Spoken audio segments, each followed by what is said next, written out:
Dios te bendiga, iglesia. Y así vamos a prepararnos en esta noche. Yo voy a invitarle a que se ponga de pie. Le damos la bienvenida a aquellos que nos siguen a través del vivo.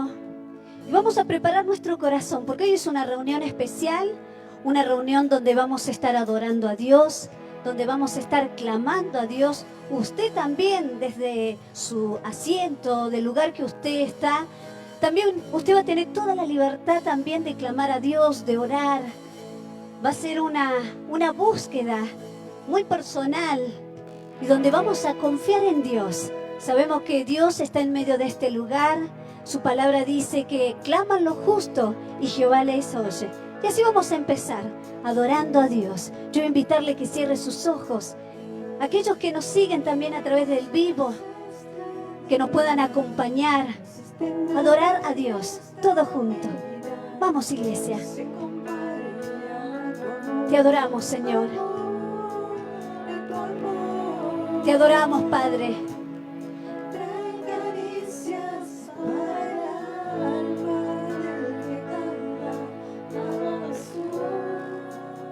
Hoy es una noche, Señor, especial, donde queremos buscar tu rostro, Dios. Queremos adorarte, Señor, porque es un día, Señor, grandioso.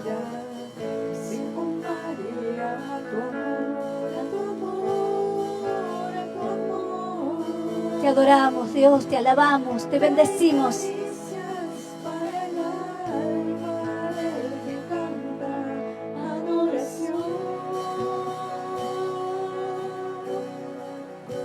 Glorifícate, Dios.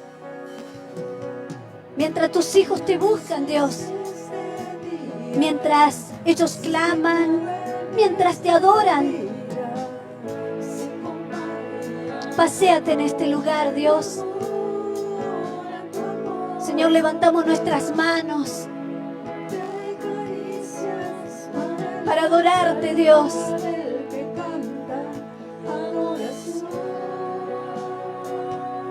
Cuán grandioso es este día, Dios. Cuán grandioso es, Señor. Cuán hermoso este día, Señor, para buscar tu rostro.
Adoramos.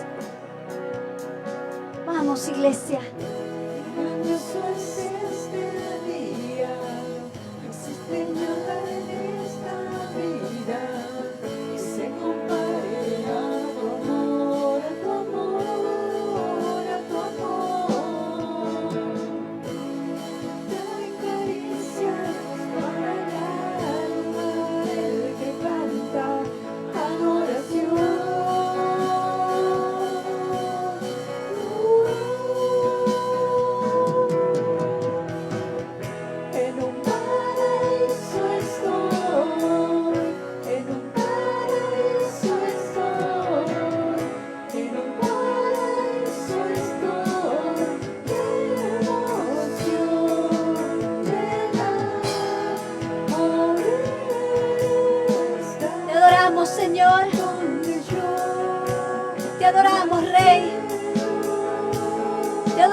Dios. Te adoramos, Rey. Porque sabemos que tú estás en este lugar. Porque donde hay dos o tres, dice, reunidos en tu nombre, tú estás en el medio, Señor, en medio de este lugar. Te adoramos, te bendecimos.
Y así te seguimos adorando, Dios.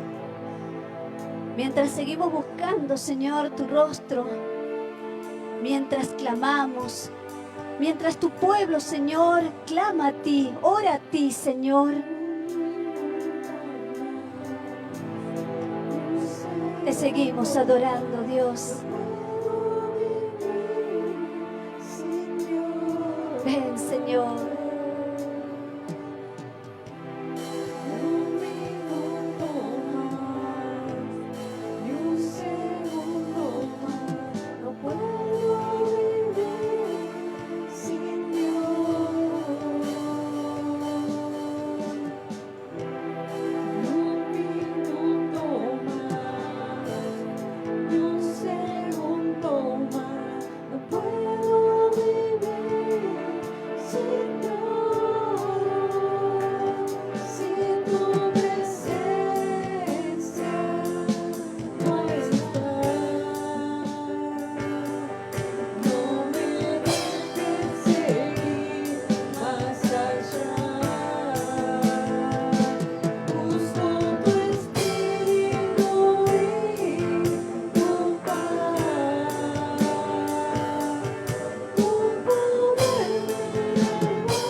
Te glorificamos, Dios.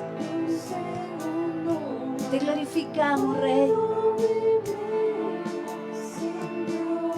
Señor, mientras tu pueblo te adora, inúndanos en tu presencia. Llénanos, Señor, de tu Espíritu. Sacia nuestras vidas, Señor, con gozo y alegría. Ven, Señor.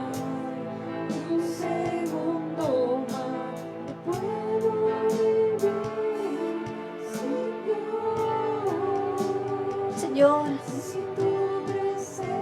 a ti oramos, a ti te adoramos, a ti te clamamos, el autor de la vida, el autor de la misericordia, el autor del amor, de la paz. A ti buscamos, Señor, tu rostro. Hemos venido a este lugar, Señor, para exaltarte y glorificarte. Señor, y también para orar a ti. Y como dice tu palabra, hasta ahora nada habéis pedido, y cualquier cosa que pidamos en su nombre, Él nos oye. Padre, sabemos que estás atento, Señor, a la oración de tus hijos, a la oración de aquel que está en aflicción, en angustia, en pruebas, en luchas.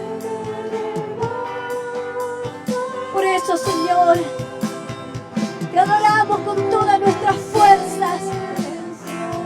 Levantamos tu nombre en alto, Dios, porque eres digno, digno de gloria, Señor. Ven, Señor. Ven, Señor. Toma, Señor, cada corazón. Toma cada mente, Señor. Ven, Señor.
Aleluya, Dios. Te adoramos. Te adoramos, Señor. Te adoramos, Rey. Te adoramos.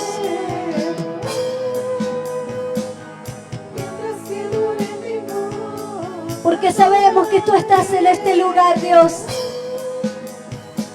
Porque tu presencia, Señor, está en este lugar. Aún en aquellos, Señor, que nos siguen a través de las redes sociales. Padre, sabemos que también tu presencia está con ellos. Por eso, Señor, te adoramos.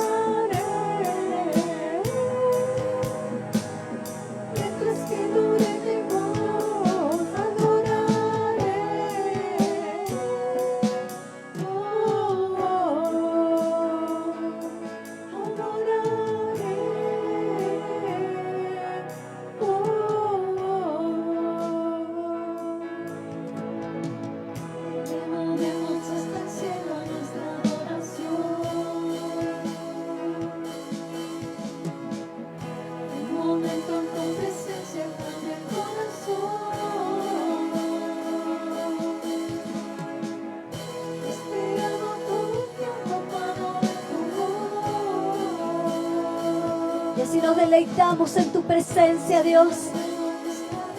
Y así como dice tu palabra, deleítate a sí mismo. Y Él va a conceder las peticiones de tu corazón. Y así, Señor, estamos en este lugar con gozo, con alegría. Ven, Señor.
Te adoramos, Señor.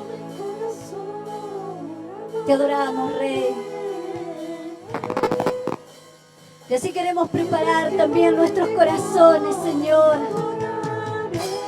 Señor, para clamarte en esta noche.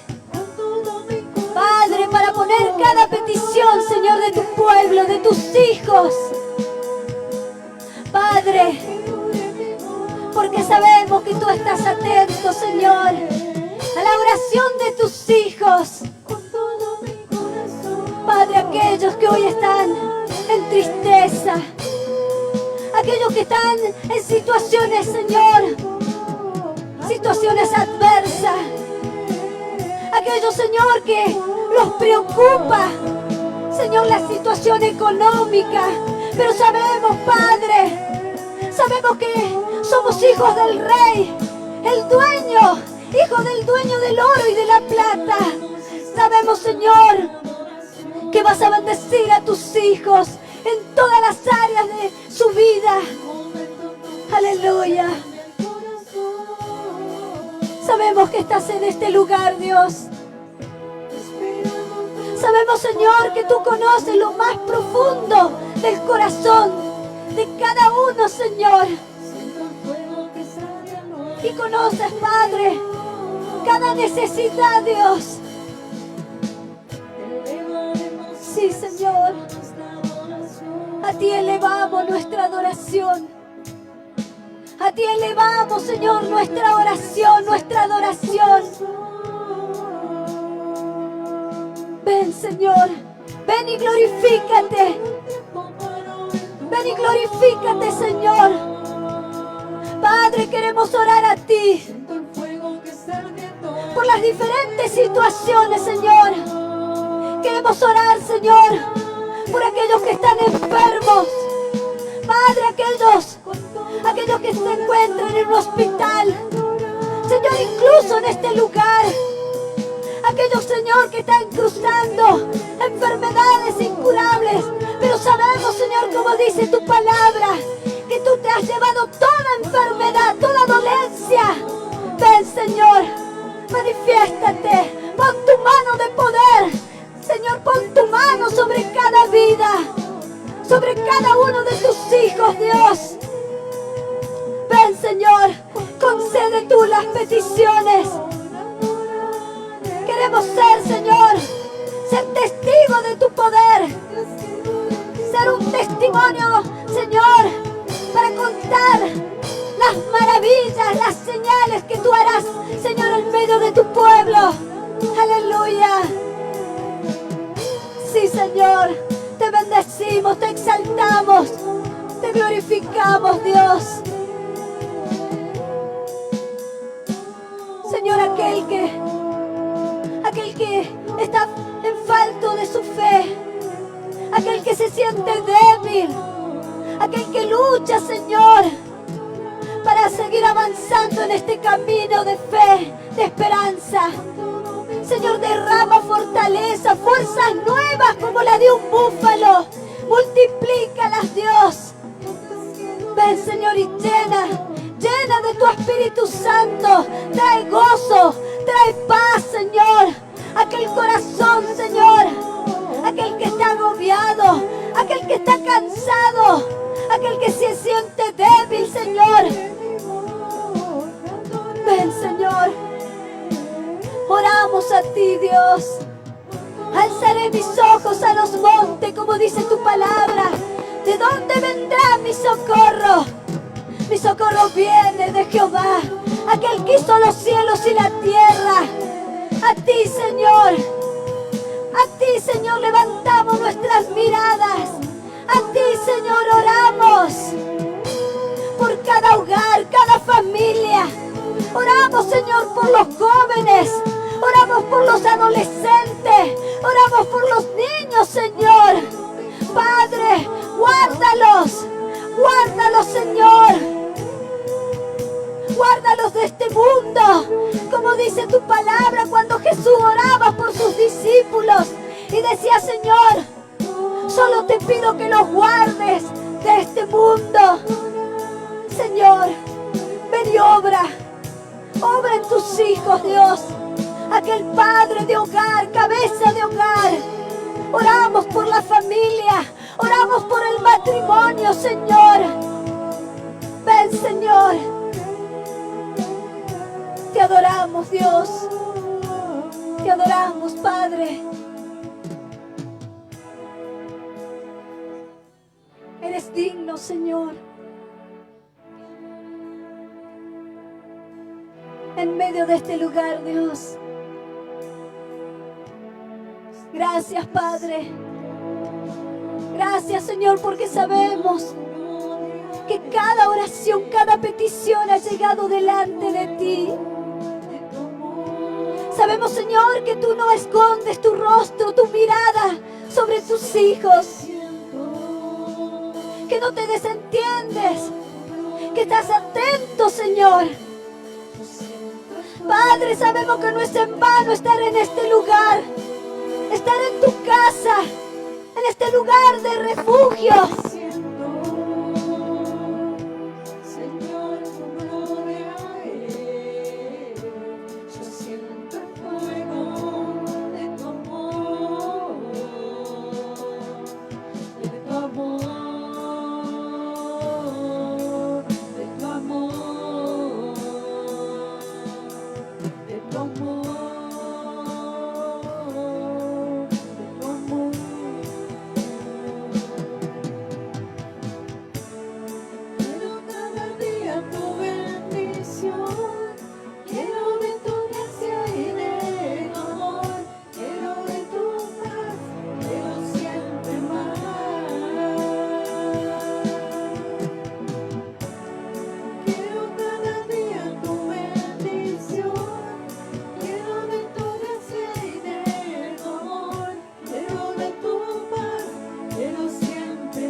iglesia. Adórale con todas tus fuerzas. Con todas tus fuerzas. Gracias, Señor. Gracias, Señor. Queremos, Señor, cada día de esas bendiciones, Padre.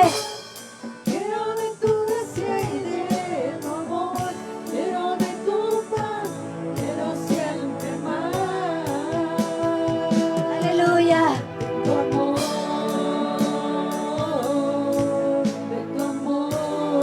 Queremos de tu amor, Señor.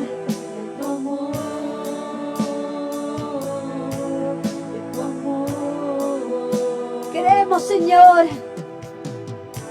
de tus bendiciones.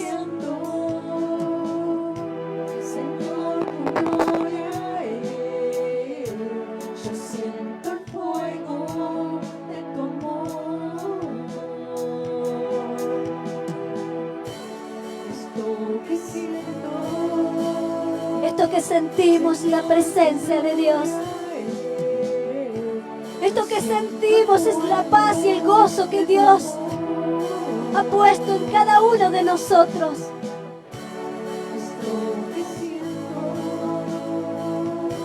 Gracias queremos darte, Dios. Gracias, Padre, porque sabemos que tú nos has bendecido. Porque sabemos, Señor, que nuestra oración ha llegado delante de ti.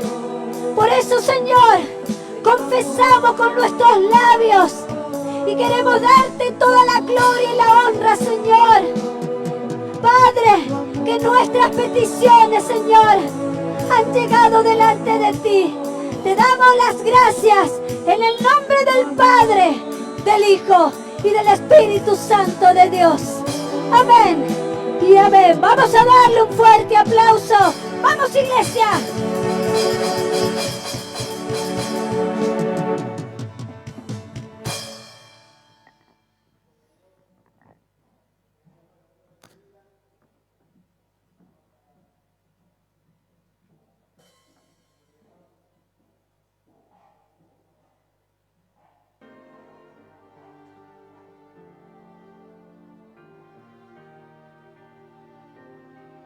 Yo el problema. Bajamos un poquitito. El error es mío, yo no prendí la base. Gloria a Dios. Bueno, ya oramos. Vamos a pasar a este estudio bíblico, que es el número 8. Que este estudio bíblico es muy importante porque le va a dar el puntapié al discipulado que vamos a hacer la semana que viene, si así Dios lo dispone, que es el discipulado sobre la congregación. ¿Qué es congregarse? ¿Sí? Hay mucha gente que tiene dudas con este tema. ¿Cómo congregarse? ¿Cuándo congregarse? ¿Cómo se debe congregar una persona? Si puede una persona ser cristiana sin congregarse. Pero antes de entrar en ese discipulado, que va a ser el discipulado número 5, tenemos que empezar con este estudio bíblico que es la iglesia. ¿Sí? ¿Qué es la iglesia? ¿Cómo se formó la iglesia? ¿Cuándo comenzó la iglesia? ¿Y qué representa para Dios la iglesia? La temática se va a basar en estos 7 aspectos o puntos, que es significado de la palabra iglesia, antecedentes u origen en el Antiguo Testamento de la iglesia, las funciones que cumple la iglesia, el significado bíblico de la palabra iglesia, requisitos o características para distinguir si una reunión de personas es una iglesia verdadera o no, porque no en todo lugar que se reúnen a hablar de Cristo es una iglesia. Complementos para formar la iglesia y objetivos principales que tiene la iglesia. Arranquemos como siempre, cuando hacemos un estudio bíblico, arrancamos con el significado de la palabra. La palabra iglesia proviene del latín, que significa eclesia, y del griego, que significa eclesia, exactamente lo mismo, pero escrito con diferentes palabras, porque están relacionadas con el idioma. ¿Sí? Uno es latín, que usaban los romanos, y el otro es griego, que usaban los griegos.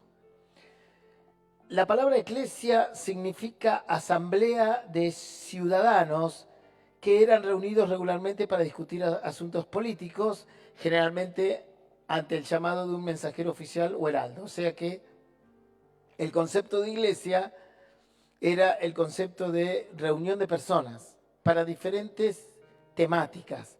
Los griegos utilizaban la palabra eclesia para juntarse para hablar de política o para hablar de ciertas cuestiones relacionadas a un heraldo, que significa un mensajero oficial del gobierno, o a ciertas cuestiones de la vida.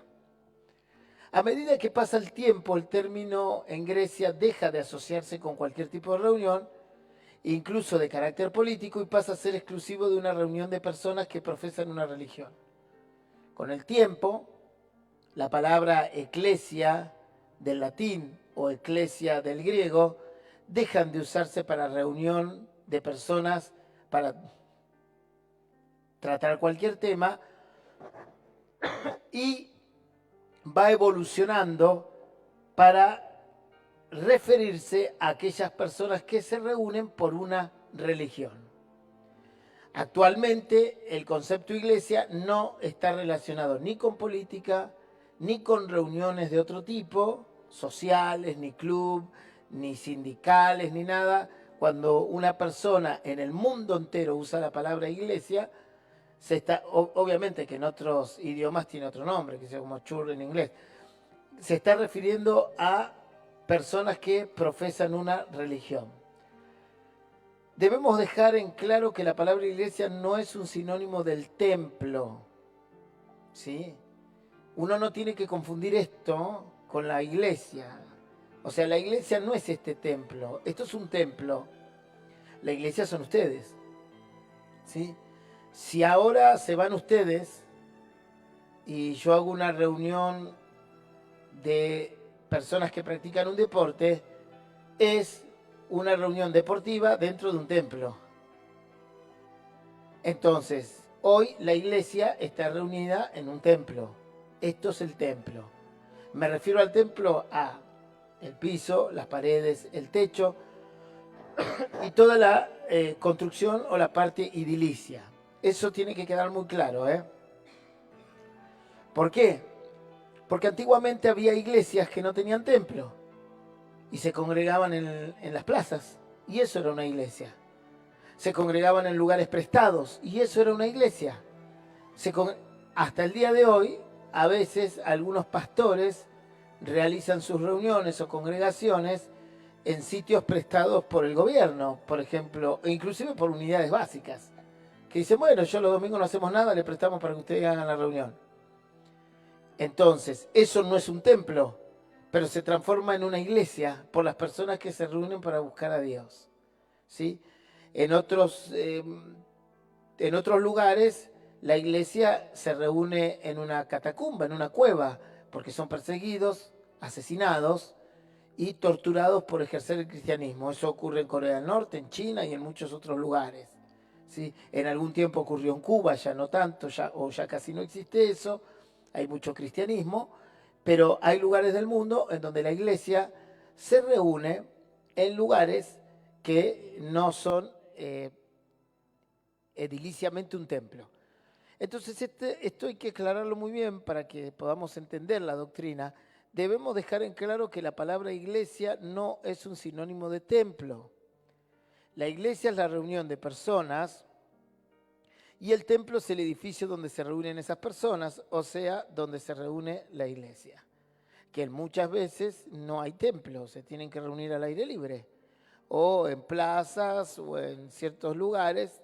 Eso puede ocurrir en lugares donde el clima lo permite y la iglesia se reúne ahí. Entonces, la iglesia es el conjunto de personas, como estamos nosotros aquí, reunidos con el fin de buscar a Cristo, ¿sí? Y nosotros tenemos la bendición de tener un templo, un hermoso templo. Otros no tienen ni siquiera quizás un comedor nomás para reunirse, o una habitación, y algunos en un garage, y otros, bueno, yo hice muchos años, cuando estaba como encargado de obra en Buenos Aires, pero no en este ministerio, yo tenía una pequeña iglesia en un garage. El auto estacionado ahí del dueño, pero nos prestaban un garage y ahí hacíamos la iglesia. Antecedentes u origen en el Antiguo Testamento, porque la iglesia no surge en la época de Jesús, de la gracia y del cristianismo. La iglesia viene de antes, ¿sí? En el Antiguo Testamento ya tenemos antecedentes de lo que posteriormente sería la iglesia. En el Nuevo Testamento, incluso también el templo. Vemos el tabernáculo de reunión. Esta estructura que ustedes ven aquí es un simbolismo de lo que iba a ser la iglesia. Esto se llama tabernáculo de reunión, ¿sí? Y esto lo mandó a construir Dios a través de Moisés y Moisés a través de personas específicas que se dedicaron a construir esto. Eran postes con telas de animales y aquí se realizaba todas las acciones que el tabernáculo permitía. Esto es una representación de la iglesia. Cada cosa que ustedes ven aquí, después pueden ir al programa Trendy que hace el pastor Hernán Cortés, cada una de estas cosas tiene un simbolismo actual con la iglesia hoy en día. Éxodo 25, 8 al 9, dice el Señor, le dice a Moisés, harán un santuario para mí y habitaré en medio de ellos, conforme a todo lo que yo te muestre, el diseño del tabernáculo y el diseño de todos los utensilios, así lo haréis. Claro, yo saqué un pedacito de este versículo y capítulo, voy a ir una diapositiva para atrás, le aviso a los que están en el vivo, para que vuelvan a ver la imagen. Dios le manda a hacer todo esto a Moisés. Acá iba a estar el atrio externo, aquí iba a estar el lugar santísimo, y el Señor le dijo que él iba a morar aquí. Ahora uno me puede decir, pastor, Dios no tiene morada, porque es Dios. No es que Dios va a vivir en una casa o en un templo. Claro que no. No hay un lugar que pueda contener a Dios. Dios es incontenible desde el punto de vista de que es espíritu y no hay un lugar físico donde lo podamos contener, ¿sí? No es como un líquido que lo puedo contener en un vaso o en una taza. Pero el Señor se refería que moraría con ellos. El concepto de la iglesia y del templo era el concepto de un lugar para buscar a Dios, ¿sí? Y Dios se iba a manifestar en ese lugar. Volvemos hacia adelante.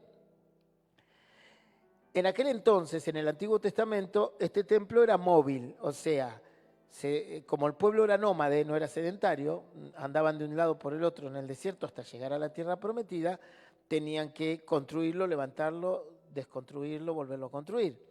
Obviamente que un templo como este no podemos hacer semejante cosa, porque es todo de material.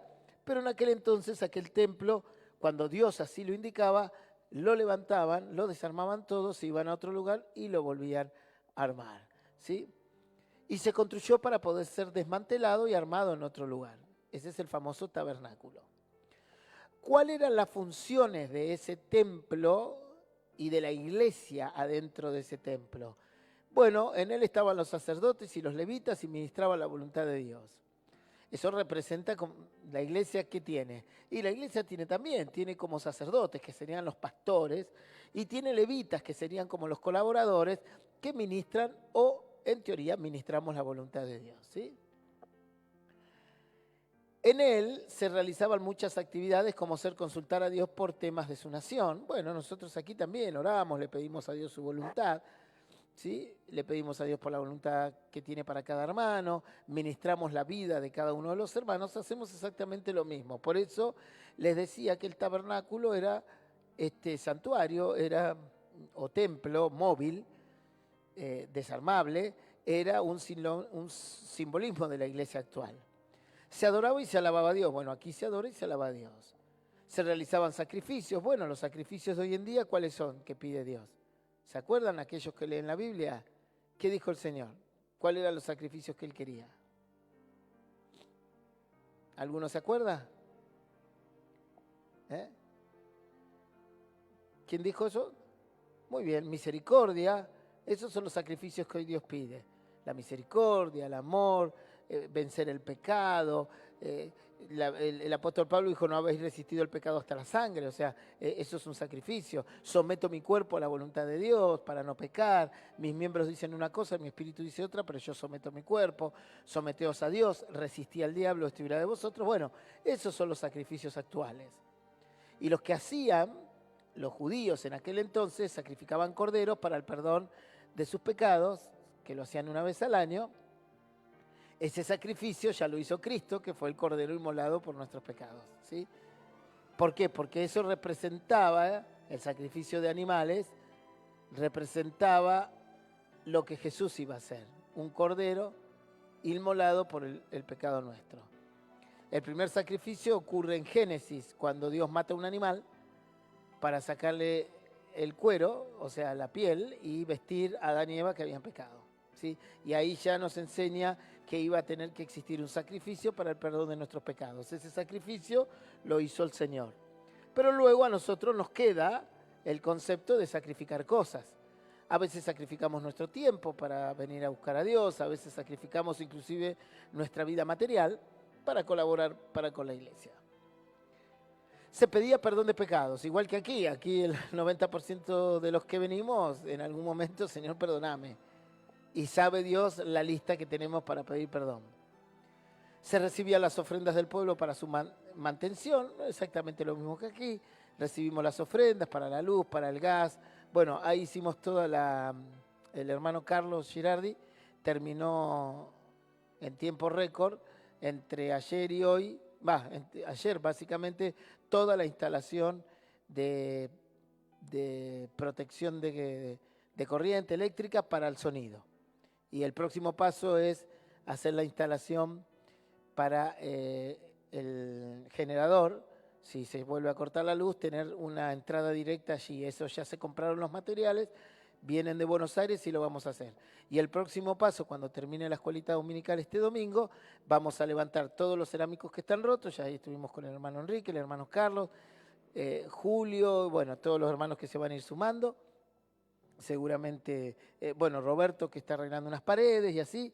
Vamos a levantar todos los cerámicos, vamos a cambiar los que están rotos y vamos a empastinar. Y el domingo vamos a arreglar allí, que tenemos pérdida de agua, y aquí. Bueno, todo eso requiere gasto, porque tuvimos que comprar nylon para poner aquí arriba las chapas, tuvimos que comprar diferentes cuestiones para cubrir allí donde tenemos pérdidas en la punta.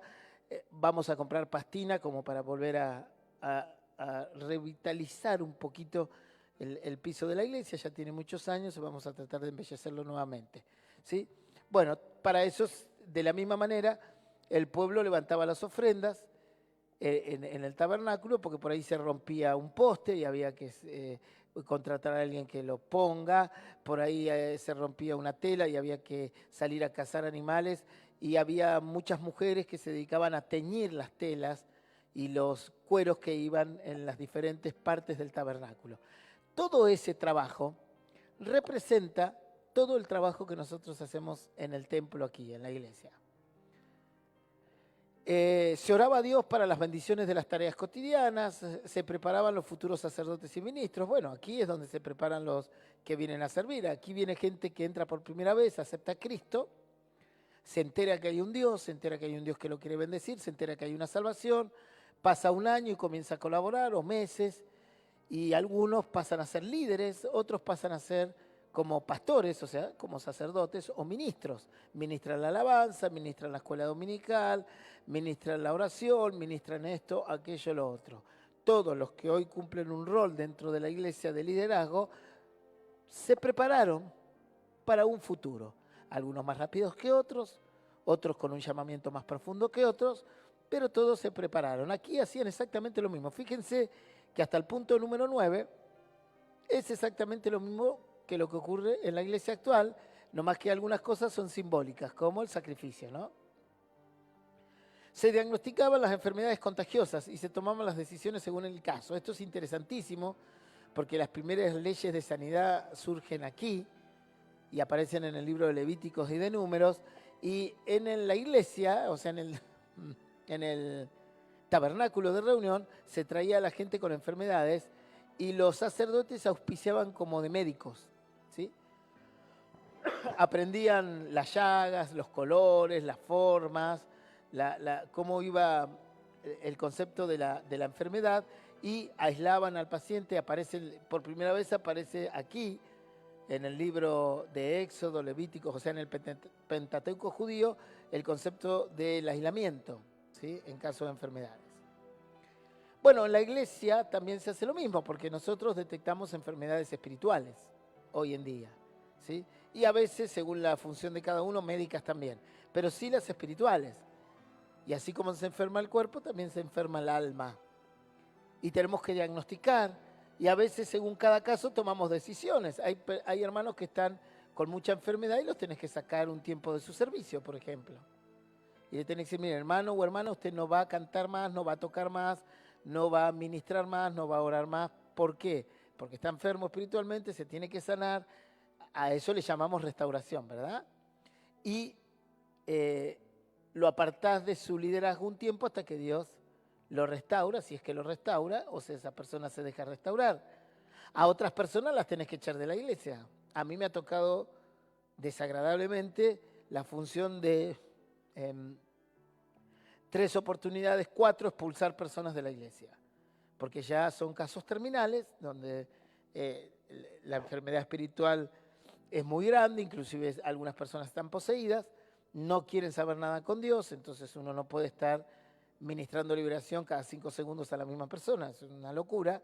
Si la persona no renuncia a lo que hace, no va a ser libre jamás en su vida, por más que le ore el mismo Espíritu Santo reencarnado aquí en la tierra.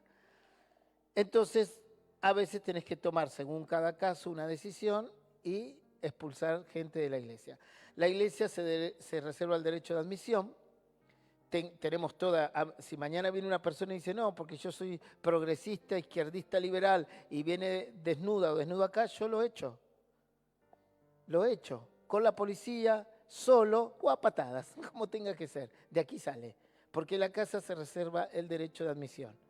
Entonces uno no puede permitir que haya ciertas cosas dentro de la iglesia. Es nuestra función cuidarla y es nuestra función.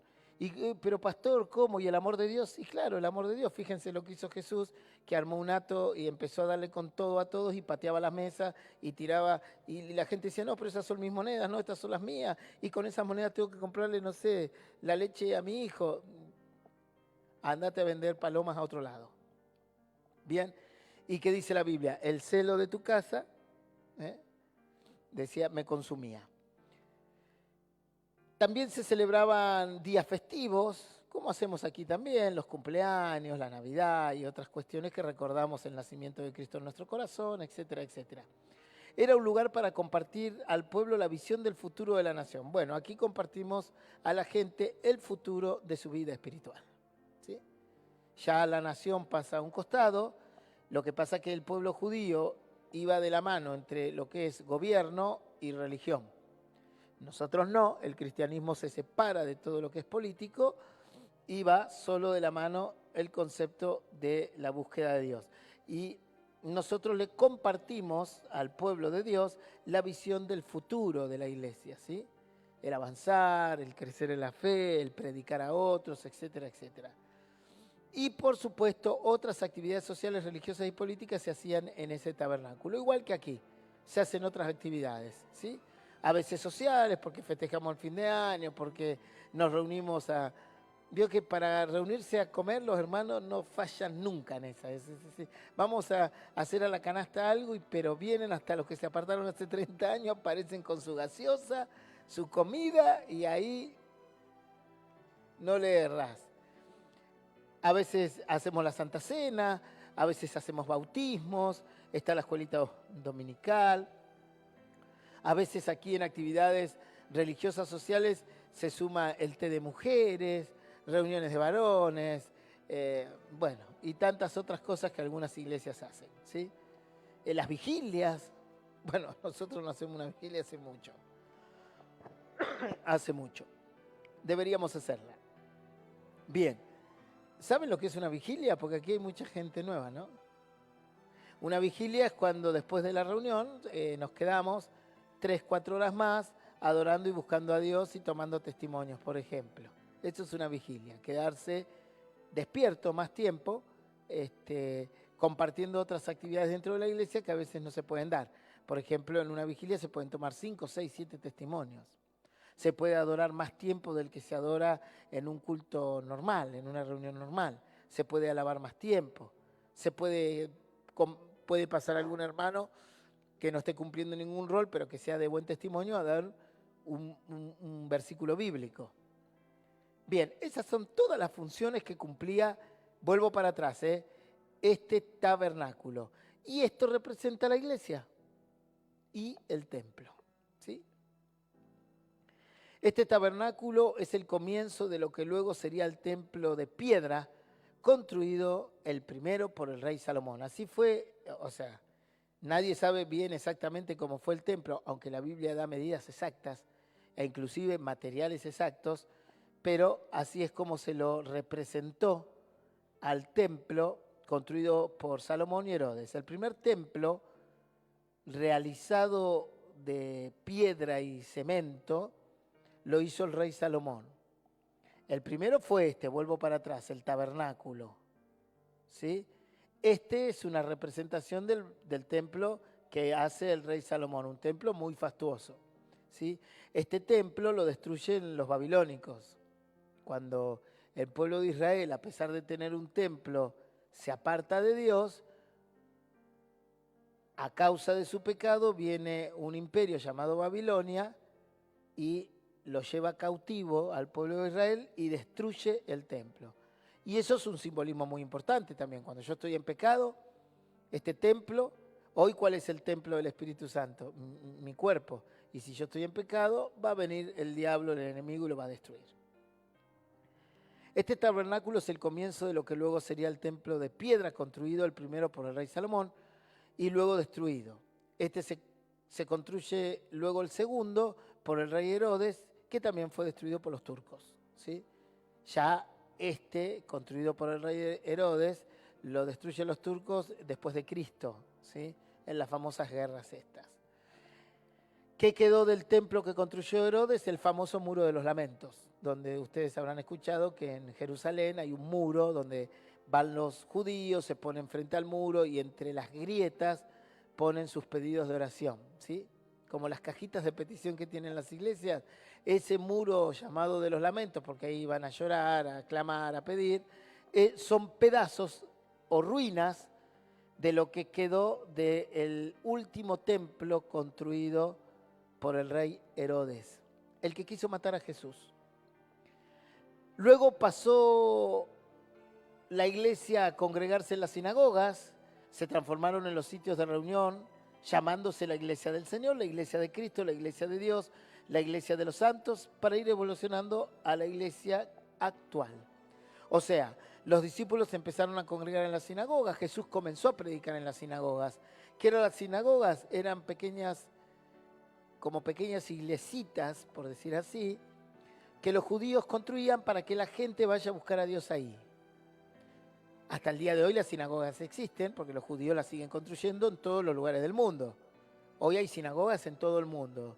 Se van a dar cuenta cuando vean una sinagoga porque en la entrada y a los laterales van a ver grandes estructuras de cemento, ¿sí? Que las construyeron para evitar los famosos autobombas por los atentados que recibieron. Entonces, Jesús predicó en la sinagoga, Jesús leyó Isaías en la sinagoga. Jesús en una sinagoga se levantó, agarró una parte del libro de Isaías y dijo: el Espíritu del Señor está sobre mí porque me ha enviado el Señor a predicar el año agradable, etcétera, etcétera. Luego se empezaron a juntar en casas. ¿Recuerdan los apóstoles cuando recibieron la promesa del Espíritu Santo? ¿Dónde estaban? En una terraza. Ahora, ¿ya estaba la iglesia? Claro, la iglesia estaba. Lo que fue evolucionando es el concepto del templo. Ya no hay más tabernáculos. Básicamente es posible que se congreguen en sinagogas solo los judíos mesiánicos en Jerusalén o en Israel. Los judíos mesiánicos son los que creen en Cristo, ¿sí? Pero el resto del mundo construye sus propias iglesias con diferentes características, ¿no? Diferentes características estructurales, depende de la cultura que nos manejamos aquí. Vieron que hay casas canadienses, hay casas americanas, hay casas, qué sé yo.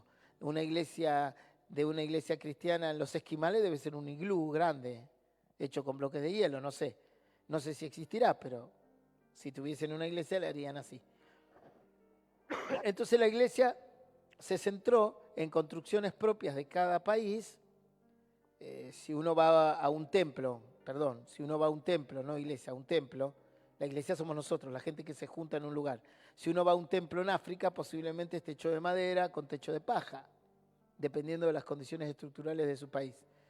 Pero ya lo que es templo, como el de Herodes, Salomón, o el tabernáculo de reunión, o las sinagogas, quedaron de lado y la iglesia evolucionó a construir sus propios templos, en los lugares que puede hacerlo, o donde hay países democráticos que no hacen persecución al cristianismo.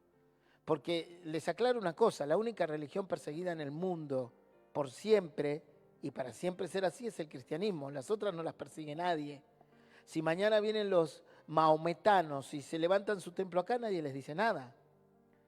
Si mañana vienen los umbandistas y levantan un templo acá, nadie les dice nada. Si vienen los espiritistas, nadie dice nada. Si vienen todas las religiones orientales, nadie dice nada. Pero si vos levantás una iglesia cristiana en China, vas preso, la prenden fuego o el gobierno la confisca y la transforma en lo que él quiere. ¿Sí? Bueno, en Rusia agarraron todas las iglesias de los testigos de Jehová y se las quitaron a todas. Porque consideraron que era una religión dañina, y la orden de Putin fue sacar a todos los testigos de Jehová del país y se quedó con todas las estructuras. Entonces, en otros países el cristianismo es muy perseguido y la iglesia se tiene que congregar en templos como cuevas, lugares ocultos, casas, habitaciones secretas, etcétera, etcétera. Sigamos. Recordemos que es un error pensar que la iglesia nace con los seguidores de Cristo, pero sí ellos transformaron el tabernáculo, los templos y las sinagogas en congregaciones. O sea, la iglesia no surge con Cristo y los cristianos, la iglesia ya viene de antes, ya viene de la época de Éxodo con Moisés, ¿sí? E inclusive de antes también, porque antes también se congregaban en el nombre de Dios, pero no tenían tabernáculo ni nada para hacerlo. Vemos en la Biblia que Jesús también menciona la palabra iglesia, y esto es interesante, Mateo 18, 15 y 17. Por tanto, si tu hermano peca contra ti, estas palabras las dijo Jesús, ve, repréndele estando tú y él solos. Si te oyere, has ganado a tu hermano. Mas si no te oyere, toma aún contigo a uno o dos, para que en boca de 2 o 3 testigos conteste toda palabra. Si no oyere a ellos, dilo a la iglesia. Y si no oyere a la iglesia, tenele por gentil y publicano. ¿Sí? Y acá menciona el Señor la iglesia. Y acá toma la iglesia como última oportunidad para que una persona se arrepienta de algo. O sea, el Señor está diciendo, si una persona comete un error contra alguien, ve y arregla con él a solas. Si ves que no hay resultado, buscate 2 o 3 testigos y traten de arreglar. Y si no hay resultado, anda con la iglesia. O sea, los líderes de la iglesia. Y si con los líderes de la iglesia no quiere oír la reprensión que la iglesia le da, tenele por gentil y publicano. O sea, tenelo por perdido. ¿Sí? Mateo 16, 16 al 18. Respondiendo Simón, Pedro dijo, tú eres el Cristo, el Hijo de Dios. Esto le dice Pedro a Jesús, el Hijo del Dios viviente. Entonces le respondió Jesús, bienaventurado eres Simón, hijo de Jonás, porque no te lo reveló carne ni sangre, sino mi Padre que está en los cielos. Y yo también te digo que tú eres Pedro, y sobre esta roca edificaré mi iglesia, y las puertas del Hades no van a prevalecer contra ellas. Bueno, este es el versículo que el católico apostólico romano, totalmente cegado, agarró este versículo para decir que Pedro tenía las llaves del reino. ¿Qué llaves, pastor? Nadie lo sabe. Y ahí andan dando dibujitos de un hombre con barba, medio pelo canoso, con unas llaves ahí colgando como si fuese el carcelero de una alcaldía. Respondiendo Simón Pedro le dice a Jesús, tú eres el Cristo, el Hijo del Dios viviente. 2 aseveraciones tremendas. El Cristo representaba al Mesías y el Hijo del Dios viviente representaba no menos que la doctrina que tenemos hoy nosotros, Jesús el Hijo de Dios. Entonces le respondió Jesús, bienaventurado eres Pedro, Simón, hijo de Jonás, porque no te lo reveló carne ni sangre, sino mi Padre que está en los cielos. Nadie dice que Jesús es el Hijo de Dios si no se lo revela a Dios en el corazón. ¿Sí? Los testigos de Jehová no creen que Jesús es el Hijo de Dios, así que Dios no les reveló esto. Y yo también te digo que tú eres Pedro. Y sobre esta roca, no era él la roca. Si después Pedro lo niega. La roca es saber que Jesús es el Hijo de Dios y el Cristo, el Mesías. Sobre esta roca voy a edificar mi iglesia. La verdadera iglesia tiene que predicar que Jesús es el Hijo de Dios y el Mesías. Si esa iglesia no predica que Jesús es el Hijo de Dios y el Mesías, entonces esa iglesia no está edificada sobre la roca que es Cristo. Los testigos de Jehová no creen que Jesús es el Hijo de Dios. Por lo tanto, nada tienen que ver con el cristianismo. Y las puertas del Hades, de la muerte, no van a prevalecer contra ella. ¿Contra quién? Contra esa iglesia que cree que Jesús es el Hijo de Dios y el Cristo, el Mesías. Nosotros aquí creemos que Jesús es el Hijo de Dios y el Mesías. Por lo tanto, estamos edificando sobre la roca. Y por lo tanto, el Hades, la muerte, no tiene potestad sobre nosotros. ¿Qué quiere decir? Mañana viene la muerte a buscarme y yo me voy con Cristo. Así de simple. ¿Sí? No me puede tocar. Porque ¿qué era la palabra muerte? ¿Se acuerdan? La palabra muerte significa separación de Dios, estar separados de Dios. Por lo tanto, si me toca mañana la muerte, yo no me separo de Dios, me separo de este cuerpo, obviamente. Queda este cuerpo aquí, se va mi alma y mi espíritu, pero se van con Dios. Nunca me voy a separar de Dios. ¿Quién me podrá separar del amor de Dios? Ni la muerte, ni ángeles, ni principados, ni lo alto, ni lo profundo. De aquí en adelante, la palabra iglesia aparece en casi todos los libros del Nuevo Testamento, unas 104 veces en singular y plural. Iglesia, iglesias. Aparece en todos los libros. Hechos, Tesalonicenses, Colosenses, Efesios, Gálatas, Apocalipsis, Primera de Pedro, Primera, Segunda y Tercera de Juan, Hebreos, Romanos, en todos los libros, Filipenses, en todo, Tito, Judas, en todos los libros aparece la palabra iglesia, tanto en singular como en plural. ¿Sí? Entonces, recordemos que la iglesia es el conjunto de personas que se reúnen a buscar a Dios. Y el templo es el lugar donde se reúnen. Esto es importantísimo. Significado bíblico de la iglesia. No debemos pensar que cualquier reunión de personas que invoque a Cristo es la iglesia. Guarda con esto. Por ejemplo, las personas que estaban reunidas en el Sermón del Monte o los que fueron alimentados por Jesús con panes y peces no representaban la iglesia. También recordemos la historia donde el pueblo se quejó con Pedro de que las palabras de Jesús eran muy duras. Toda reunión en un lugar que dice que es de Cristo no significa que sea una iglesia y que sea de Cristo. Como no todos los que estamos sentados aquí pertenecemos a la iglesia. ¿Cómo, pastor? Y no.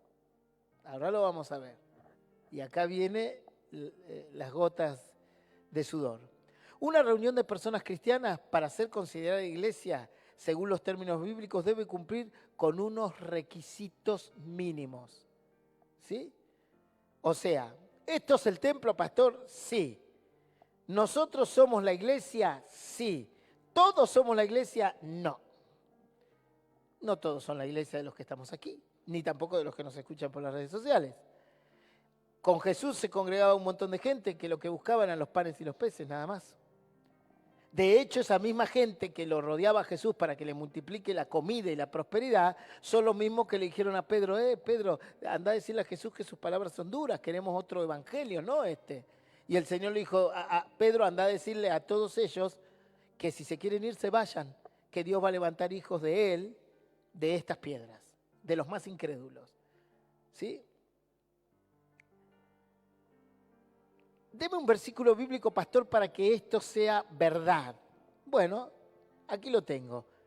Recordemos que, Mateo 7, 21, 23, no todo el que dice Señor, Señor entrará al reino de los cielos, sino el que hace la voluntad de mi Padre, que está en los cielos. Muchos me dirán en aquel día, Señor, Señor, no profetizamos en tu nombre. Estamos hablando de profetas, gente que anda dentro de las iglesias.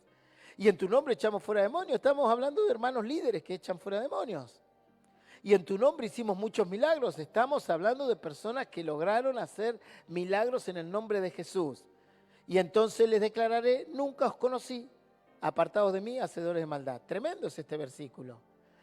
Y pastor, ¿por qué si una persona no forma parte de la iglesia que el Señor tiene para la venida de Él y el cielo, puede echar fuera demonios, puede hacer milagros o puede profetizar? ¿Alguien me lo puede explicar? Así hacemos esto un poquito más ping-pong y no tan... ¿Alguien me puede explicar esto? ¿Por qué yo podría echar fuera un demonio y cuando Cristo venga resulta que el endemoniado que liberé se va con el Señor porque forma parte de su iglesia y yo me quedo acá nomás, mirando la tele? ¿Por qué? ¿Por qué puede ocurrir que una persona en un lugar reciba un milagro y resulta que la persona que auspició ese milagro, por decirlo así, termine siendo una persona que el Señor le diga apartate de mí, hacedor de maldad? ¿Por qué sería? En el caso de Saúl, no lograría comprender por dónde querés ir. Sí, pero cuando él era profeta estaba bien con Dios. Dios lo levanta y lo pone como profeta. Después él se aparta mal. Pero hay gente que está mal con Dios. Sin embargo, por ahí va a una reunión, predica, ora por un milagro y se produce el milagro. Y uno dice, ¿pero cómo? ¿Dios apoya a un pecador? Sí.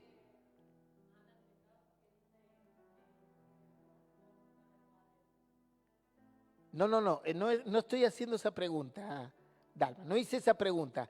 La pregunta es, aquí dice, no todo el que dice Señor, está hablando de personas que vienen a la iglesia, entrará al reino de los cielos, sino el que hace la voluntad de mi Padre. ¿Sí? Hasta ahí venimos bien. Que está en los cielos, claro, hay que hacer la voluntad. Muchos me dirán aquel día, Señor, Señor, profetizamos en tu nombre, diciéndole, pero si nosotros hicimos profecías. Y en tu nombre echamos fuera demonios. Y en tu nombre hicimos muchos milagros. O sea, estas personas que el Señor les dice, apartados de mí, hacedores de maldad, le están reclamando a Dios que ellos eran partícipes de la iglesia e inclusive fueron utilizados para hacer milagros.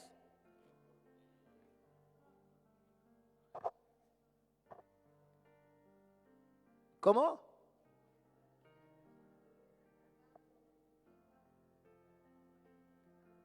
Sí, eso lo sabemos. Yo estoy preguntando por qué puede ocurrir que una persona que no esté bien con Dios, que no hace la voluntad de Dios, que va a ser apartado de Dios y que no cumple con nada de Dios y que entra dentro de esta característica, ¿por qué puede profetizar, echar fuera un demonio o hacer un milagro?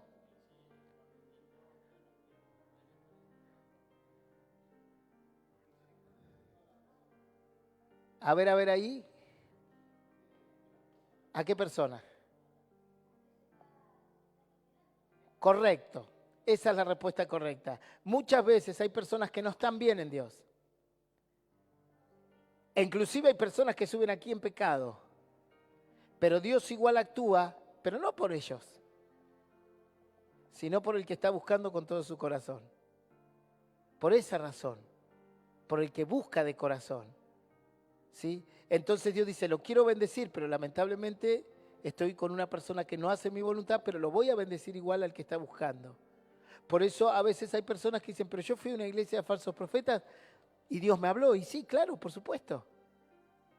Claro que te habló. Yo salí de la Iglesia Católica Apostólica Romana y buscaba a Dios con todo mi corazón y a veces escuchaba un versículo y sentía que Dios me hablaba. Luego entendí que Dios me hablaba porque yo lo buscaba y lo amaba, no porque ellos estén bien. Ellos están en idolatría y es una cueva de Satanás.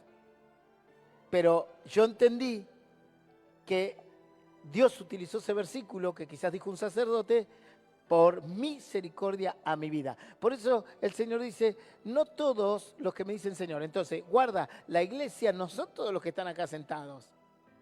¿Y cuáles son, pastor? Los que hacen la voluntad de mi Padre que está en los cielos. Apocalipsis 2:3. Yo conozco tus obras y tu arduo trabajo, le dice el Señor a una de las iglesias de Apocalipsis, y tu paciencia.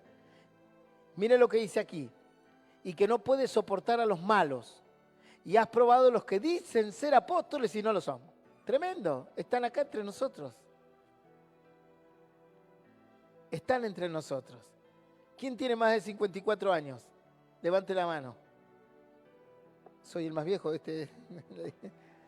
Allá, Fernando y Coso. Había una miniserie que se llamaba Los Invasores, ¿te acordás? Una serie en blanco y negro que se llamaba Los Invasores. Y había un personaje que se llamaba David Vincent. Yo era chiquito, así que me quedó... Y él dice, están entre nosotros, decía. Los extraterrestres se ocultaban como la gente normal porque adquirían su aspecto. Y arrancaba la película así, están entre nosotros. En la iglesia también hay lobos, vestidos con piel de cordero.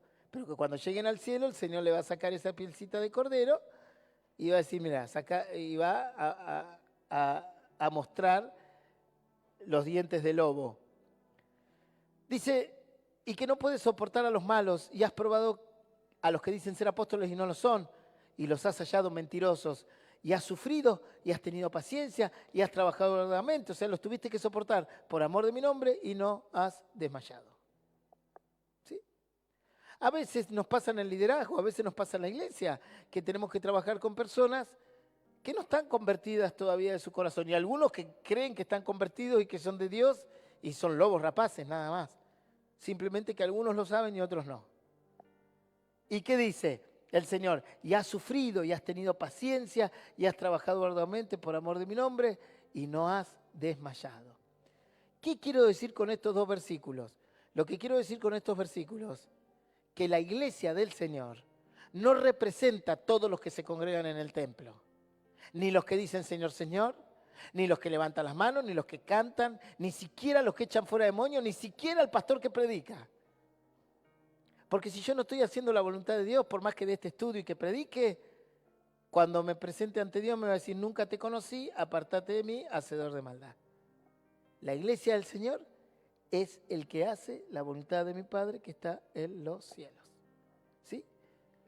Judas 1:4. ¿Por qué lo digo esto? Vuelvo a una diapositiva atrás para los que están en las redes. No debemos pensar que cualquier reunión de personas que invoca a Cristo es la iglesia. Y lo vemos en el Sermón del Monte, cuando Jesús se reunió con más de 5.000 personas. A ver, yo les hago una pregunta. El Señor alimentó a más de 5.000 personas, ¿verdad? Cuando dice 5.000 está hablando de varones. Por lo tanto, calculemos sus esposas. Son 10.000 más 1 o 2 hijos por cada uno, más de 15.000, 20.000 personas. ¿Algunos de estos estuvo en la crucifixión de Jesús? Ninguno. No quedó nadie. Entonces no eran la iglesia. Eran oidores, simpatizantes. Algunos deben haber quedado. Yo no digo que no puedo decir y poner las manos en el fuego y decir no, ninguno quedó. Claro que quedaron. Pero no deben haber quedado muchos. De hecho, hasta los mismos discípulos salieron corriendo, no quedó ni uno. Después se volvieron a juntar y Dios, a través del Espíritu, les dio un mejor entendimiento de todo lo que él había hecho. Fíjense que cuando Pedro le dice, Señor, tus palabras son duras, el pueblo se queja, el pueblo ese no era la iglesia. ¿Sí? Entonces yo mañana hago un recital en Miami, junto 50.000 personas y dicen, esa es la iglesia. No, eso no es la iglesia, ni soñando es la iglesia del Señor. Son 50.000 personas escuchando a un cantante cristiano, punto. Que ni sabe si el cantante cristiano está convertido tampoco. ¿Y cuál de esos? No lo sabemos, el Señor lo sabe en su potestad. Pero no podemos decir que eso es la iglesia.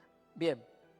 Miren lo que dice Judas 1:4. Porque algunos hombres han entrado encubiertamente, está hablando a la iglesia, ¿no? Los que desde antes habían sido destinados para esta condenación. Hombres impíos que convierten en libertinaje la gracia de nuestro Dios y niegan al Dios, el único soberano, y a nuestro Señor Jesucristo. Están entre nosotros y van a estar adentro de la iglesia. Y ese es el fracaso de muchos buenos hermanos, que piensan que adentro de la iglesia, del templo, piensan que adentro de este templo todos son de la iglesia. No todos son de la iglesia. La Biblia dice uno será tomado y el otro será dejado. ¿Sí? Uno será tomado, otro será dejado. 2 estarán en un campo, uno será tomado, otro será dejado. 2 estarán durmiendo en una misma cama, uno será tomado, otro será dejado.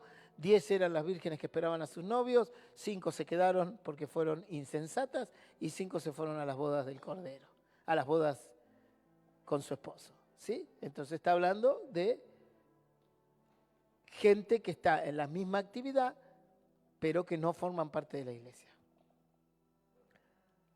Por ejemplo, ¿usted cree que yo soy pastor de todos los que están aquí? ¿Usted cree eso? Silencio sepulcral. No, yo no soy pastor de todos los que están aquí. Aquí hay gente que ni sé nada de su vida, ni la ministré jamás en mi vida. No soy su pastor, soy su predicador, pero no su pastor. Pastor es aquel, oveja es aquel que se apega al pastor y se deja guiar por él. Yo, o sea, en la iglesia un pastor tiene ovejas, tiene cabras, tiene simpatizantes, tiene congregantes, tiene empatía con algunos. Fíjense, de 4 características solo una es oveja. El resto, usted elija qué es. Usted elija si es cabra, si es oveja, si es simpatizante, si es congregante. Aquí hay gente que hace su propio culto y hace su propia vida. Viene, se sienta en la reunión, escucha la palabra y después se va a su casa e hizo su vida. Y algunos hacen su propia reunión. Mientras vos estás predicando acá y haciendo el culto, ellos hacen su propio culto en la silla. Están en su mundo. Yo no soy pastor de esas personas. Yo no soy pastor de toda la iglesia. Porque no toda es la iglesia. Estamos todos en el templo, sí, pero eso no quiere decir que yo sea pastor. Si alguno viene y dice, pastor, le vengo a decir, me pasó esto. ¿Qué te pasó? Hice esto, caí en esto, caí en esto, caí en esto, me pasó esto, esto y esto. Y te traen el paquete entero como diciendo, bueno, ahora sí sos mi pastor, resolvelo. ¿Qué pensás que soy? El mago Mandrake, el mago de Oz. Que nunca fui pastor en tu vida. Ahora, cuando se vinieron todos los problemas, pastor, pastor. Y ese es un error. Porque venís a bramar y no tenés voz de oveja, tenés voz de cabra. Entonces no te puedo guiar nunca. ¿Sí? Esa es la realidad. Yo sé que lo tomamos un poco a risa, es triste igual. Pero no todos los que están... hay gente que no tiene pastor, que se maneja con predicador, se maneja con un montón de cosas, pero no tiene un pastor que le guíe su vida. Ahora, ¿qué dice la Biblia? Que el pastor tiene ovejas y la oveja oye su voz y le sigue y le obedece. Y la verdad es que uno hace un pastorado y cuando mira para atrás dice, realmente no hay tantas ovejas. Hay muchos simpatizantes. Le pasa lo mismo que a Cristo. ¿Cuántos eran las verdaderas ovejas que seguían a Cristo? Pedro, Juan. Y el resto era multitud que quería un milagro, nada más que estaba buscando algo. Bueno, algún día vamos a hacer un estudio profundo de lo que es el ser pastor y de lo que es ser oveja, pero lo vamos a dejar por ahí. Lo vamos a dejar ahí porque si no se van a ir muy tristes algunos. Requisitos o características para distinguir si una reunión de personas es una iglesia verdadera. Bueno, vamos a ver si nosotros cumplimos con ese requisito. Vamos a ver si cumplimos con los requisitos mínimos para saber que esto es una iglesia cristiana. O por lo menos algunos de los que estamos aquí, o ustedes y yo no, son parte de la iglesia cristiana. Tener como fundamento y máxima autoridad la doctrina de la Biblia. Eso lo tenemos, ¿verdad? Acá nunca hablamos de otro tema que no sea la Biblia. Gálatas 1:8. Mas si aún nosotros o un ángel del cielo os anunciara otro evangelio diferente del que hemos anunciado, sea anatema, maldito. Ustedes son testigos que en esta iglesia, por lo menos, ahora estamos hablando de la nuestra, nos vamos a poner nosotros como carne de cañón. Aquí nunca predicamos algo que no esté en la Biblia. ¿Sí? Yo jamás les vine con un versículo inventado, algo raro para mi provecho o para el provecho o para inventar algo. Jamás hicimos nada raro aquí para que llenar esta iglesia de cosas, ni creamos cosas de falsos profetas, ni dijimos venga mañana que vamos a hacer el camino de la sal bendecida o cosas así como para que aquí se llene. Jamás. De hecho, siempre la palabra fue bastante cruda, o sea, no sé si cruda, bastante sólida como para tener que masticarla bien. Y algunos se iban de la puerta y decían, pastor, otra vez el hacha. Y bueno, yo no que escribí la Biblia. Punto número 2, tener objetivos firmes entre sus congregantes, como ser predicar, eso lo hacemos, estudiar la palabra, lo estamos haciendo ahora, adorar a Dios, lo hicimos hoy también por medio de Jesús, crecer espiritualmente, siempre apuntamos a esto, al crecimiento espiritual, a través de la predicación, del estudio de la palabra, adorar a Dios por medio de Jesús, por supuesto, y crecer espiritualmente. Y nosotros estamos cumpliendo con este objetivo. De hecho, en este momento estamos cumpliendo con todos estos objetivos. Estamos predicando, estudiando la palabra, adoramos a Dios y con esto también crecemos espiritualmente. ¿Sí? Damos un ejemplo. Marcos 3, 24, 25. Si un reino está dividido contra sí mismo, tal reino no puede permanecer. Y si una casa está dividida contra sí misma, tal casa no puede permanecer. O sea que el congregante tenemos que tener objetivos firmes. Si a mí mañana viene un congregante y me dice, pastor, ¿por qué no sacamos la prédica y ponemos todo alabanza? Y no, a esa persona directamente le ponemos una estampilla y la sacamos. No se puede sacar la prédica. Pastor, ¿por qué no predicamos 8 horas seguidas y no cantamos y adoramos a Dios? No, tenemos un equilibrio de todas las cosas, ¿sí? Y eso es porque todos los que nos congregamos aquí tenemos un objetivo en común. Bueno, nunca nadie me vino a plantear una cosa así, por eso di un ejemplo medio burdo. Juan 1:7, pero si andamos en luz como Él está en luz, tenemos comunión, o sea, las cosas en común, unos con otros, y la sangre de Jesucristo, sus hijos, nos limpia de todo pecado. Tenemos las cosas en común. Nadie vino acá a decirme, pastor, no quiero que predique, o no queremos cantar. No, siempre tuvimos en común la dinámica de la reunión. Punto número 3, reunirse periódicamente. Y aquí hay algunos que este punto no lo tienen. Hechos 11:26. Y se congregaron allí todo un año, dice, con la iglesia, y enseñaron a mucha gente, y a los discípulos se los llamó cristianos por primera vez en Antioquía. ¿Sí? Congregarnos periódicamente. ¿Qué sería periódicamente?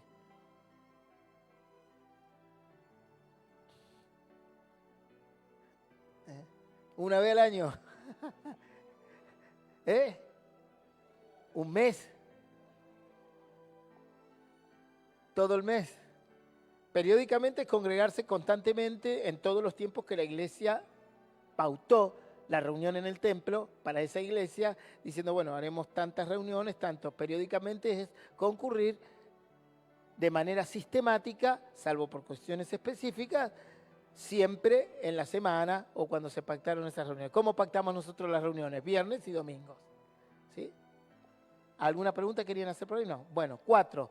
Tener un orden interno y un sistema de autoridades delegadas. Esto sí o sí hay que hacerlo. Hechos 14:23. Y constituyeron ancianos en cada iglesia y habiendo orado con ayunos, los encomendaron al Señor en quien habían creído. ¿Qué dice? Constituyeron ancianos. ¿Qué quiere decir? ¿Hicieron personas viejitas? No. Ancianos se les llamaban en aquel entonces las personas experimentadas en la palabra de Dios, en el liderazgo y en la iglesia, y que ya habían dado testimonio de ser personas firmes en la palabra de Dios. Yo no puedo una persona que entró hace una semana, un mes, decirle, ¿sabes qué? Siento de parte de Dios que tenés que subir acá a predicar, ¿no? Porque va a decir cualquier locura. Y no le puedo encomendar trabajos a ciertas personas porque recién están tomando leche espiritual. Es como agarrar a un niño de 6 meses y decirle que come un asado. Yo no puedo agarrar a una persona que nunca vio un endemoniado y decir, mira, ahí hay un hombre gritando endemoniado, anda y liberalo. No puedo hacer una cosa así. Entonces dice que constituyeron ancianos, personas que estaban capacitadas, formadas, y le delegaron funciones. Y la iglesia funciona así, tiene un pastor. Aunque a veces no le dan importancia, el pastor existe y es el que tiene que ir poniendo el lineamiento de cómo va avanzando la iglesia y poniendo, a veces frenando. Ustedes si se imaginan lo que uno hace, dirían, pastor, la verdad que subestimé sus zapatos. A veces los hermanos se pelean, a veces tienen disensiones y uno tiene que estar ahí en el medio. Que este sí, que este no, acomodando, acariciando uno, golpeando al otro, después acariciando al otro y golpeando al otro. Es como una familia. Y es un trabajo arduo, pero para eso nos llamó el Señor. La Biblia dice que los pastores velan por sus almas. Y cuando habla de velar, no es que están 8 horas todos los días. Yo no estoy 8 horas todos los días orando por ustedes. Pues eso es una locura. Claro que en determinado momento pido por mi iglesia y mi gente. Cuando se refiere la Biblia de velar, es que si usted me llama para pedirme un consejo, yo voy a estar para dárselo. Y si usted me dice, pastor, ¿qué haría Dios o qué haría la iglesia en este caso? Y yo voy a estar ahí para decirle, según la fe y la doctrina, debería ser así. Eso es velar por las vidas, ¿sí? Bien. 5, ser llamado por Dios para establecer una iglesia y no por capricho o interés propio. Guarda con esto. Hay muchas iglesias que no son puestas por Dios, son el capricho o el interés propio por ganancias deshonestas, dice la Biblia. Hechos 5, 38, 39. Y ahora os digo, apartaos de estos hombres y dejadlos, porque si este consejo o esta obra es de los hombres, se va a desvanecer. Mas si es de Dios, no la podréis destruir. No seáis no seáis tal vez hallados luchando contra Dios. Esto lo dice Gamaliel, que era un fariseo. Él le dice a los judíos, no persigan más a los cristianos, porque si es de los hombres se va a desvanecer, pero si es de Dios van a terminar peleando contra Dios mismo. O sea, la iglesia tiene que ser puesta por Dios, haber sido llamada por Dios, no por mi deseo propio. No cualquiera puede agarrar y decir, me levanto una iglesia. No, si no es llamado por Dios no puede hacer eso. Filipenses 1, 15 y 17. Algunos la verdad predican a Cristo por envidia. O sea, ¿cómo, pastor? Sí, hay gente que predica a Cristo por envidia. Y contienda, pero otros de buena voluntad. Los unos anuncian a Cristo por contención, no sinceramente, pensando añadir aflicción a mis prisiones, pero los otros por amor, sabiendo que estoy puesto para la defensa del Evangelio. El apóstol Pablo le estaba diciendo a los filipenses, yo sé que hay quienes se levantaron para predicar a Cristo por contienda y envidia, y no porque Dios los llamó. Simplemente porque quizás no pueden hacer otra cosa más que esto. Y algunos, dice la Biblia, que predican por dinero, no por otra cosa. Solo por ganancias no honestas. ¿Sí? Entonces, para saber que estamos dentro de la iglesia verdadera, o por lo menos dentro de los aspectos de una iglesia verdadera, tiene que ser establecida por Dios y no por capricho o interés propio. ¿Sí? Por Dios.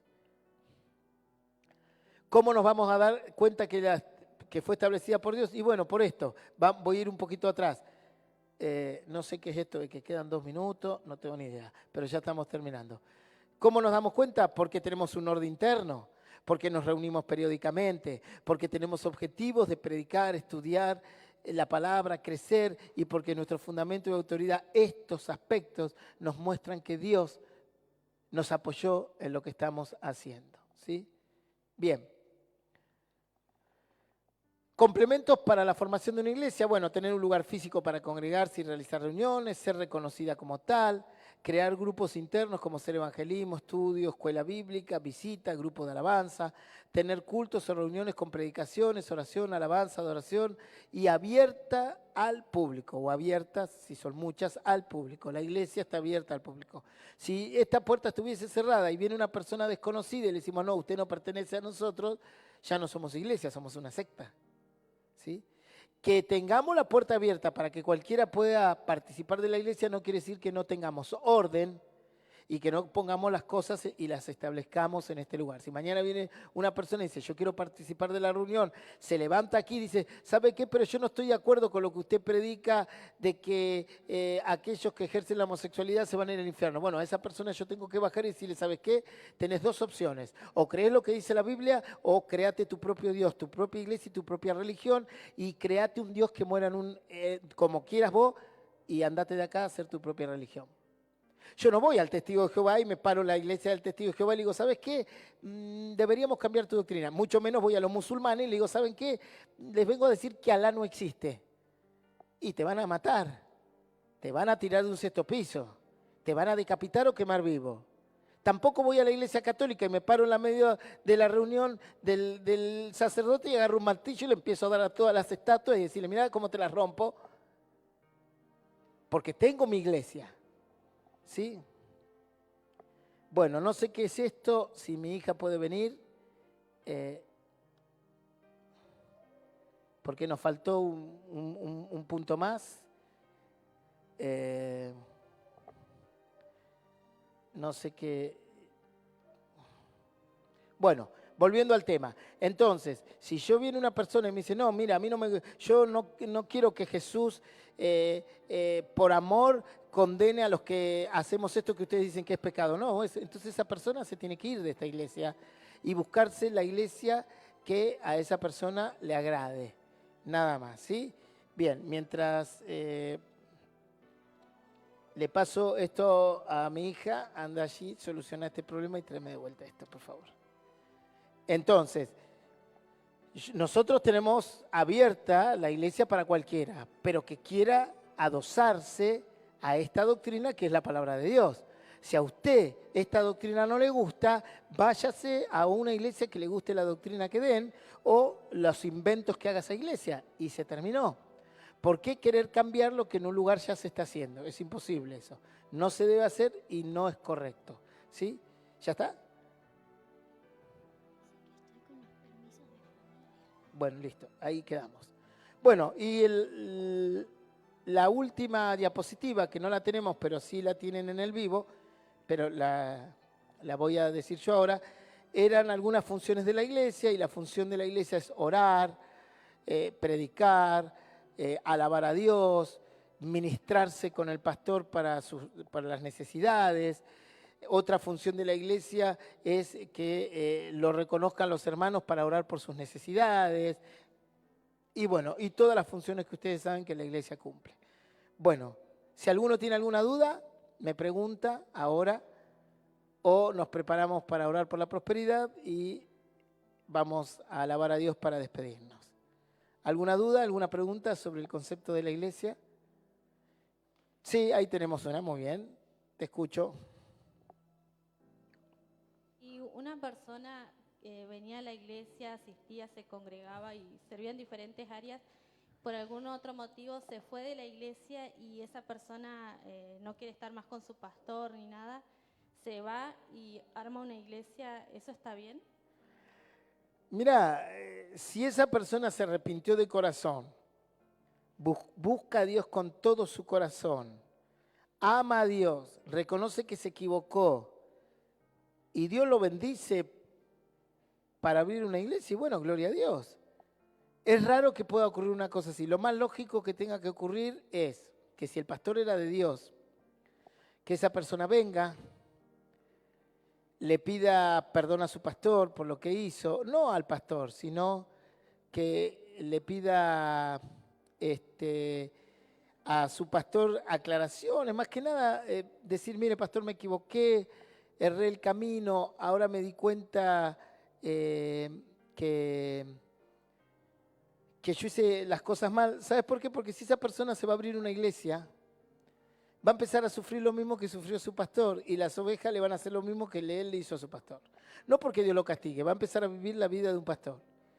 Y va a vivir aquella oveja que uno le da tiempo, le da todo y después la oveja se da vuelta y lo menosprecia.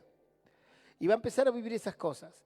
Entonces, para que el futuro de esa persona sea bendecido y para que el futuro de esa persona sea de bendición, lo mínimo que tiene que hacer es ir, pedir perdón a la congregación por lo que hizo, blanquear su situación, por decirlo así, pedirle perdón al pastor, en realidad no al pastor, sino a Dios, pero a través de blanquear su situación. Si yo mañana quiero ejercer un pastorado y sé que hice mal, tengo que ir a esos lugares y decir, miren, quiero pedir perdón porque quiero comenzar mi vida pastoral y no la quiero hacer con una mochila en la espalda, ¿sí? Y cometí muchos errores y quiero resolver estos errores de la mejor manera posible. Yo creo que si una persona se apartó, dejó el plan de Dios por un enojo con su pastor de forma totalmente arbitraria, o sea, no que tenga razón. Me estás hablando de una persona que no tuvo razón en su enojo, porque capaz que el pastor le hizo algo malo y tiene razón, pero suponiendo que no le hizo nada malo, yo creo que nada de lo que él haga va a prosperar. Así tengo una iglesia de 10.000 miembros. Cuando Cristo venga, él no va a estar dentro de los que hicieron la voluntad de Dios.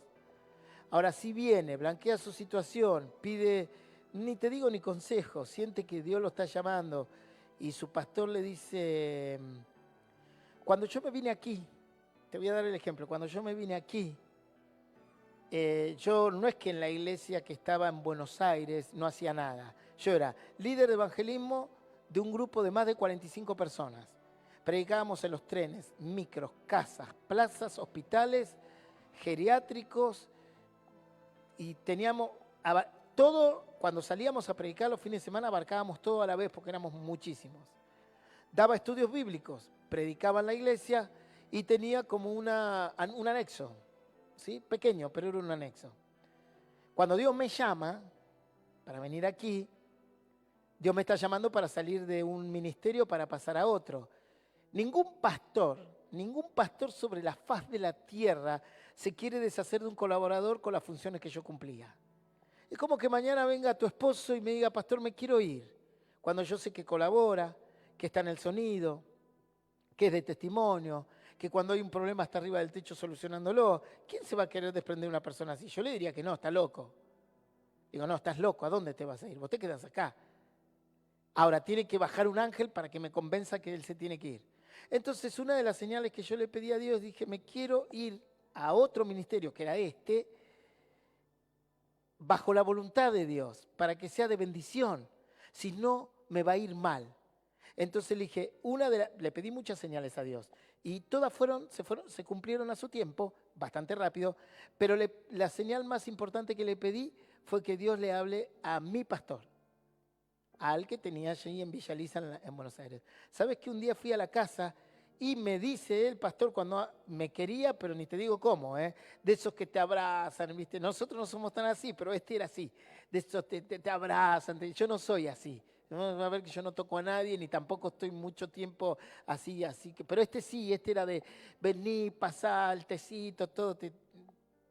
Tenía alguno dice, yo quiero eso, pastor. ¿Sabes que cuando le toco el timbre para hablar con él, sin decirle todo esto que Dios me había mostrado, él abre la puerta y me dice, yo ya sé que te tenés que ir. Así me dijo, yo ya sé que te tenés que ir, me dice. Es tu tiempo para irte. Nadie se desprende de un colaborador de la envergadura que yo estaba trabajando. Nadie. Es como que mañana me diga, Enrique, me quiero ir. Con mis hijos, y me queda la labranza pelada acá.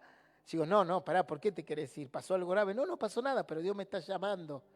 Bueno, Dios te está llamando ¿qué? ¿A otra obra del ministerio? No, Dios me está llamando a otro ministerio, en otro lugar. Y Dios nos va a tener que mostrar mucho, porque uno no va a querer, va a pensar que es un error.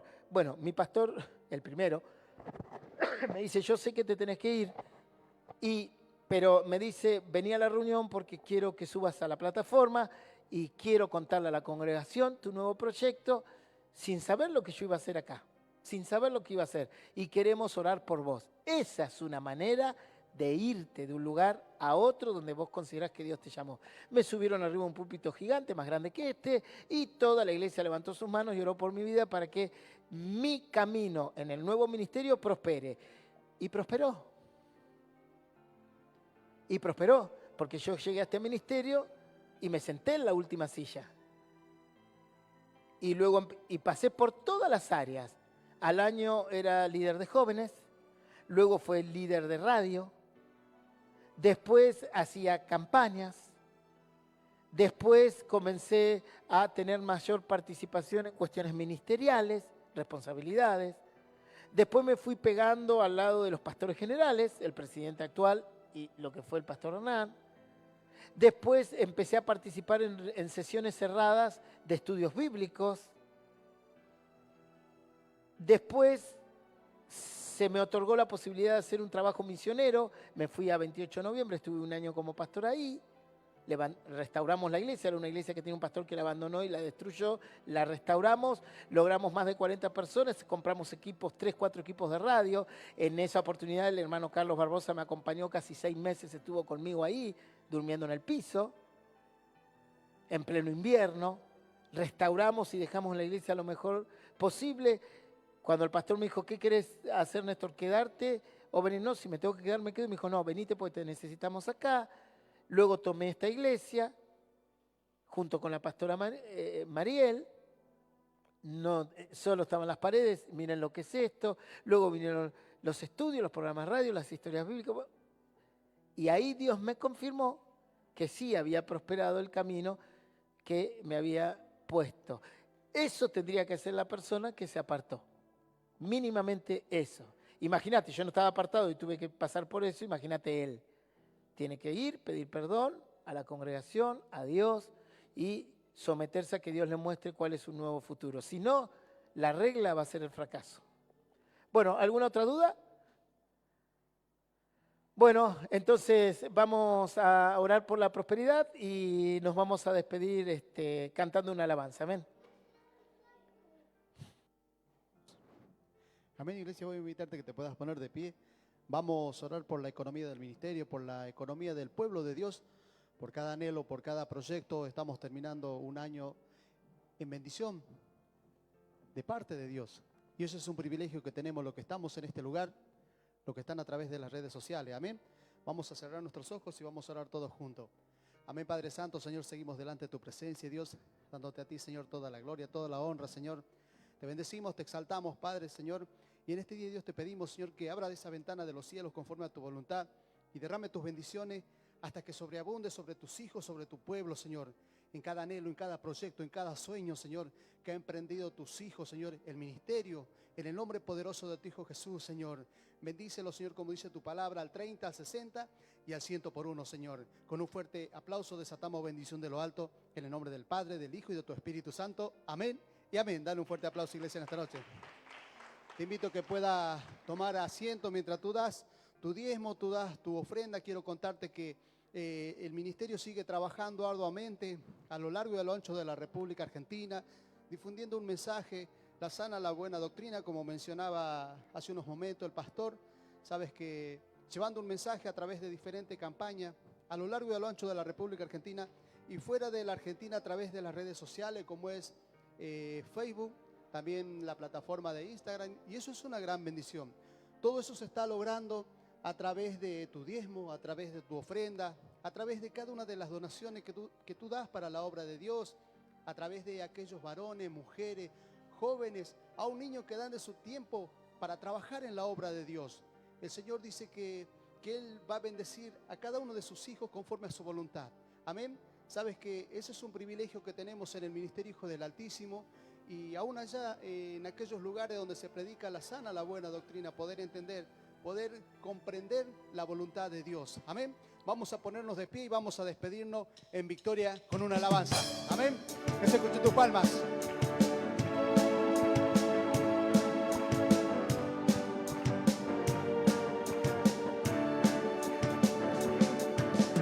Abre mis ojos, oh Cristo, abre mis ojos, te pido, yo quiero verte, yo quiero verte. Abre mis ojos, oh Cristo, abre mis ojos, te pido, yo quiero verte, yo quiero verte. Contemplar tu majestad y el resplandor de tu gloria. Derrama tu amor y poder cuando cantamos santo, santo. Contemplar tu majestad y el resplandor de tu gloria. Derrama tu amor y poder cuando cantamos santo, santo. Santo eres tú, Señor. Santo, santo, santo, yo quiero verte. Abre mis ojos, Señor, en esta noche. Abre mis ojos, oh Cristo. Abre mis ojos, te pido, yo quiero verte. Yo quiero verte. Abre mis ojos, oh Cristo. Abre mis ojos, te pido, yo quiero verte. Yo quiero verte. Y así ya nos estamos despidiendo en fe, en victoria. No sin antes dejarte una invitación. Mañana, sábado y domingo, 20 horas en Maipú, 2400. 2 noches maravillosas de poder, de salvación y de milagro. Te puedes acercar a recibir un milagro de parte de Dios. Amén. Hay un grito de victoria y el domingo nuevamente en este lugar. 20-30 horas. Abre mis ojos, oh Cristo. Abre mis ojos, te pido, yo quiero verte. yo quiero verte, contemplar tu majestad y el resplandor de tu gloria. Derrama tu amor y poder cuando cantamos santo, santo. Contemplar tu majestad y el resplandor de tu gloria. Derrama tu amor y poder cuando cantamos santo, santo. Contemplar tu majestad y el resplandor de tu gloria. Derrama tu amor y poder cuando cantamos santo, santo. Santo, santo, santo. Santo, santo, santo. Yo quiero verte. Dale un fuerte aplauso y un grito de victoria. Y así nos despedimos. Que Dios te bendiga.